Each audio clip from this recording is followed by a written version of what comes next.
Perlu keluarga Indonesia ketahui, di samping pandemi, Indonesia juga mengalami persoalan kesehatan yang lain, yaitu soal stunting.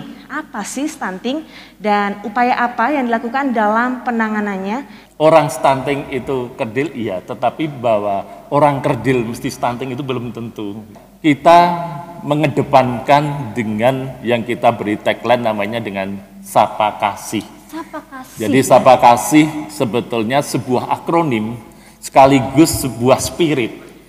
Kalau sebuah Sapa Kasih dilihat sebagai sebuah akronim, itu adalah sinergi atasi persoalan anak dan konsultasikan apabila sudah ingin hamil. Itu maksudnya bagaimana kita butuh konvergensi lintas sektor, butuh integrasi secara bersama-sama baik di level pusat maupun mikro untuk bahu-membahu mengatasi persoalan stunting. Yang kedua, Sapa Kasih sebuah spirit adalah bagaimana petugas-petugas kita yang di lapangan, kader desa, ibu PKK, bidan, mari kita memberikan kasih sayang, memberikan pendampingan, walaupun di tengah-tengah situasi pandemi yang kemudian tentu tantangannya tidak mudah dengan memberikan kasih sayang, memberikan perhatian, harapannya kemudian ibu-ibu perilakunya kemudian bisa berubah, lingkungannya bisa menjadi lebih baik, dan pada akhirnya anak-anak kita ke depan tidak ada lagi yang stunting. Kalau berbicara terkait dengan program dari Sapa Kasih, Pak,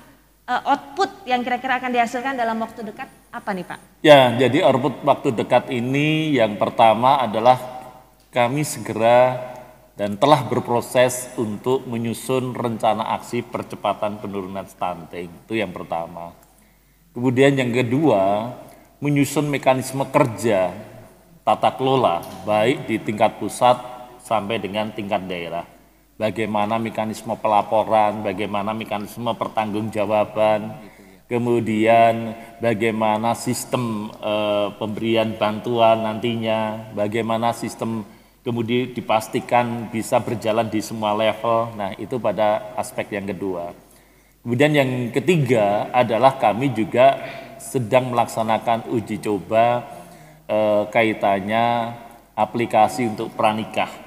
Jadi harapannya nanti orang yang mau menikah mengisi aplikasi, kemudian aplikasi itu akan menjadi tracking untuk kemudian bisa diberikan pendampingan maupun yang sifatnya konsultatif. Nah, itulah yang ketiga. Kemudian yang berikutnya kami juga sedang dan telah juga menghasilkan beberapa PKS atau perjanjian kerjasama dengan beberapa lembaga pemerintah maupun non pemerintah, karena kita menyadari bahwa penurunan stunting ini tidak cukup hanya ditangani oleh government, tetapi berbagai pihak harus berperan secara aktif.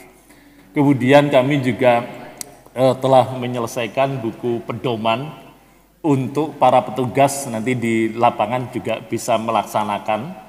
Kemudian beberapa waktu yang lalu dengan Kementerian Dalam Negeri juga bagaimana memastikan bahwa program stunting itu dipastikan masuk di dalam dokumen RPJM di daerah. Maka harapannya konvergensi lintas kementerian maupun non kementerian, mari kita wujudkan secara bersama-sama, tidak ada yang dominan dan menjadi subdominan. Kita harus kerja bareng untuk satu tujuan, anak Indonesia anak yang sehat, anak Indonesia anak yang cerdas.